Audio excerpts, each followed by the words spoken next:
Welcome to the Collabo podcast. Thank you for listening.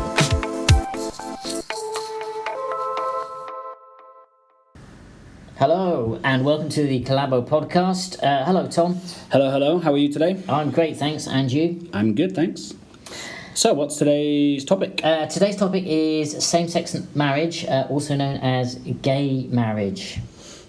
Okay, so traditionally marriage is between a man and a woman. That's right. But same-sex marriage is between a man and a man or a woman and a woman. Yeah, that's right. So same-sex marriage or gay marriage. So different countries have different laws about same-sex marriage. Mm-hmm. In some countries, it's legal, it's allowed. I think there are currently, so we're September 2021, there are 29 countries in the world that allow same-sex marriage, including Australia, France, the UK, New Zealand. The most recent country is Costa Rica. A nice place for a holiday. Yeah. And Costa Rica started accepting gay marriage in 2020, so last year. Okay. A lot of Asian countries are a little bit slower to accept same-sex marriage, but Taiwan started to allow gay marriage in 2019. So it's certainly true that a growing number of countries are legalizing same-sex marriage all over the world, but there is some opposition to gay marriage in some countries. Okay. What about countries that don't allow same-sex marriage? Well, as of now, again, September 2021, there are 69 countries that criminalise homosexuality. So if you're gay, you're treated like a criminal. Wow. And obviously these countries don't allow same-sex marriage, so there are quite a lot of them. So what are the arguments for allowing same-sex marriage? Why should we allow it? Well, I think the main argument is that it is discrimination. Same-sex couples should be given the same benefits as heterosexual couples. As we've discussed before, the UN's SDGs. Sustainable Development Goals. Yep, they're all about creating a fairer and more equal society. And if we stop gay people from getting married, then we're not treating people equally. Yeah, I can understand that. Are there any other reasons? So another reason for allowing same-sex marriage is an economic one, interestingly enough. So when we have weddings, then it generates a lot of spending. So, tell me about it. Yeah, so your wedding was presumably quite expensive. Yeah. So a lot of people spend money, a lot of people buy presents. Travel, yeah, all that kind of thing. So there's a lot of money generated from weddings. So if we allow same-sex marriage, we're going to have a lot of same-sex weddings, and it's going to help the economy. Okay. Are there any reasons against same-sex marriage other than, are there any?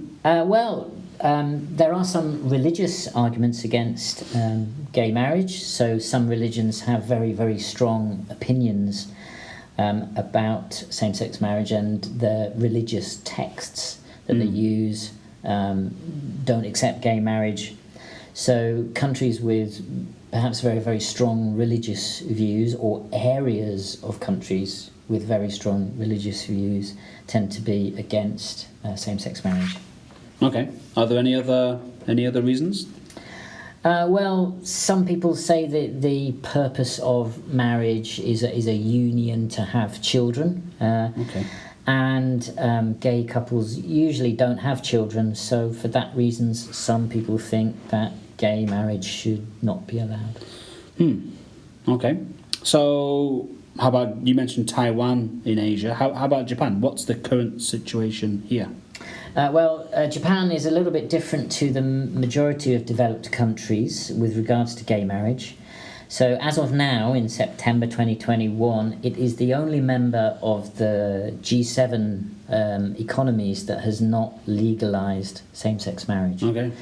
So although they do have something called same-sex partnership certificates in some areas of Japan, and they provide some benefits, but they don't provide legal recognition of same-sex marriage. So, Yeah. so not yet. Not yet. What about the public, the Japanese people? Do they support? Are they against same-sex marriage?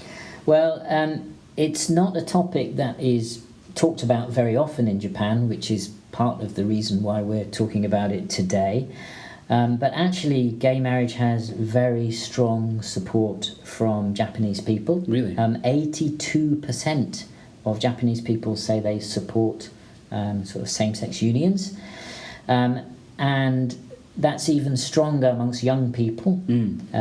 So young people feel very strongly that same-sex marriage should be allowed. However, our politicians in Japan, not so young and quite conservative, and they've blocked attempts to legalize same-sex marriage. So they kind of feel that same-sex marriage will damage the Japanese family and Japanese tradition.